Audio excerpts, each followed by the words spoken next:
On revient sur le budget ce soir, le budget Girard. Encore beaucoup de réactions aujourd'hui, entre autres celles des municipalités qui restent sur leur faim. On en discute tout de suite avec Antoine Tardy, vice-président de la Fédération québécoise des municipalités. Bonsoir.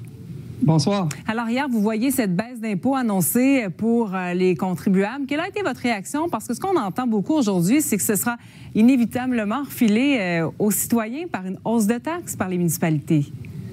Bien, d'entrée de jeu, comme la majorité des Québécois, je pense qu'on peut se réjouir de la baisse de taxes pour le contribuable. Cependant, quand on regarde le budget au niveau du milieu municipal, là, il y a des manques à notre avis. Puis, les coûts sont en augmentation dans les municipalités. L'inflation frappe de plein fouet. Puis, comme vous le mentionnez, à certains niveaux, on reste sur notre appétit. Oui, les besoins sont grands, on l'entend, il y a les routes, les infrastructures, donc les municipalités ont besoin de beaucoup d'argent.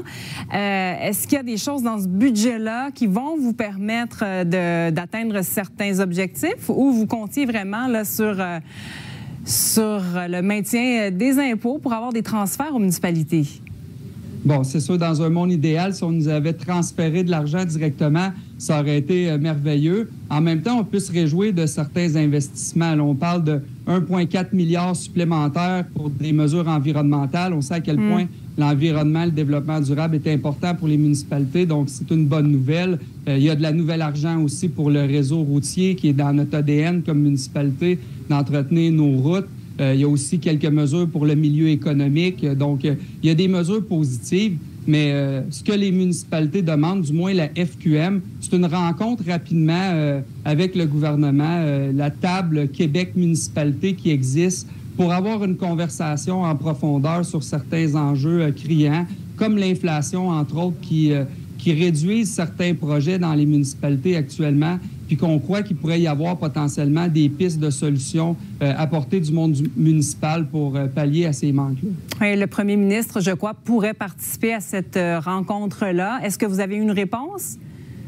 Il y a eu des pourparlers, notamment avec le premier ministre, mais aussi la ministre des Affaires municipales. Puis cette table-là est souvent utilisée pour la négociation des pactes fiscaux avec les municipalités. Donc là, on n'est pas nécessairement en négociation du pacte fiscal, mais on croit que de rassembler les gens autour d'une même table face à l'inflation fulgurante qu'on vit permettrait d'en ressortir avec certaines solutions qui ne sont pas nécessairement dans le budget. On ne veut pas remettre en cause l'ensemble du budget, mais on veut regarder des solutions à plus court terme que le prochain budget pour répondre aux attentes de nos citoyens. Oui, je comprends.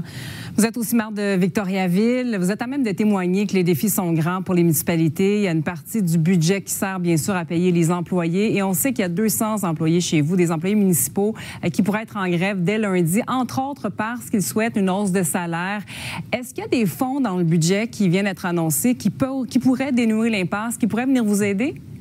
Non, pas du tout. Au contraire, on a vu notre population augmenter à Victoriaville de façon assez significative au cours des dernières années. Donc, comme vous le mentionnez, les défis viennent avec l'augmentation de la population, que ce soit au niveau du logement, que ce soit au niveau de l'aménagement de notre ville, que ce soit au niveau des services qu'on offre. Et nécessairement, les revenus ne sont pas toujours à la même hauteur que l'augmentation de la population. Donc, on se doit de faire des choix. Pour ce qui est de la négociation avec nos cols bleus et nos cols blancs, on a le souhait de convenir d'une entente. Là. Les demandes salariales étaient aux extrémités il n'y a pas si longtemps. Là, on a regardé pour retourner à la table des négociations avec l'aide d'un conciliateur du tribunal administratif pour regarder le dossier sous un autre angle. Donc, oui, il y aura des discussions à avoir avec le syndicat, mais non, il n'y a pas de nouvel argent du gouvernement pour nous aider face à ces augmentations-là. Effectivement, on entend encore une fois ce soir que les besoins sont grands pour les municipalités. Merci beaucoup, Antoine Tardy, d'avoir été avec nous. Ça fait plaisir. Bonne soirée.